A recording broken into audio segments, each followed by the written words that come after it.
Chris Luzniak. And I'm Rob Byer.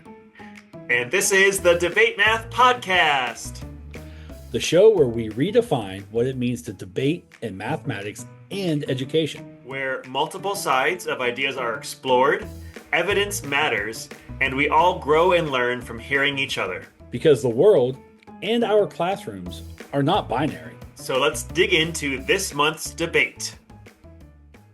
Welcome back. We're here with our two guests, Jessica and Nigel, and we have just one follow-up question for them. We want to ask a question that teachers might have students debate in their classroom, and we want to hear your brief debate on what's the best way to review or study for a test? With all your brain-based knowledge, what's the best way to review or study for a test? Jessica, what are your thoughts? Well, I think that for me, I always had the most success when I would put it to music, like when I would create or write a song where I composed lyrics that actually in which I embedded the information. And I did that throughout my life with everything. I taught the kids to learn the phases of the moon when Whip It Nay Nay was out. You know, we did like Now Watch Me Wax.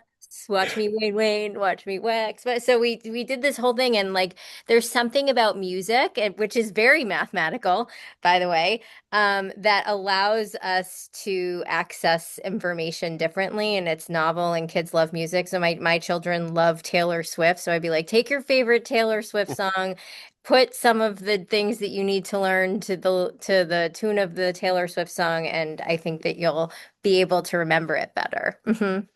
Okay, and Nigel. Nice. Okay. All right. So I'm going to use my son as an example, and this happened very recently, in fact, right before spring break. So his AP computer science teacher was going to give them their midterm final in ninth grade. And she said, right, it's going to be Wednesday. So he studied for the test. And then it got delayed. Then it was going to be Friday. So he studied again on Friday. And then it got delayed again to the next week. So he studied for that. I think he ended up studying 4 times for this test and got 100% on it, right? And we mentioned spacing and so forth. It's not rocket science. It's if you study one time for it, it's not going to go in that deeply. Multiple times is better. It just is.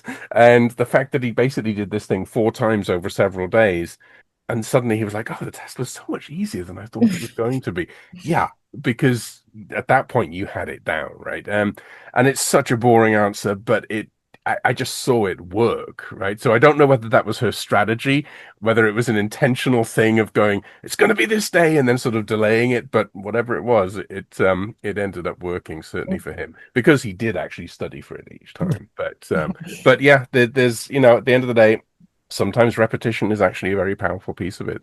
It's, I guess there's cool answers, and then there's, oh my gosh, how boring, but it worked. So what are we going to do?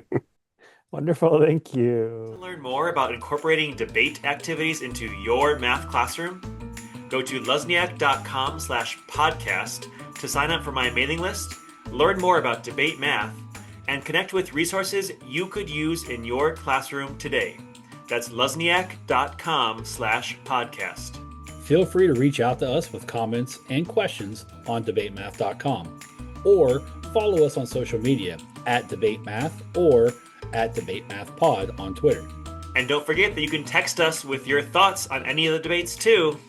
You can also rate and review us on Apple Podcasts, or wherever you listen to this podcast. Your feedback is super important to us. Well, that's all from us. Looking forward to debating with you next episode. Until next time, cheers.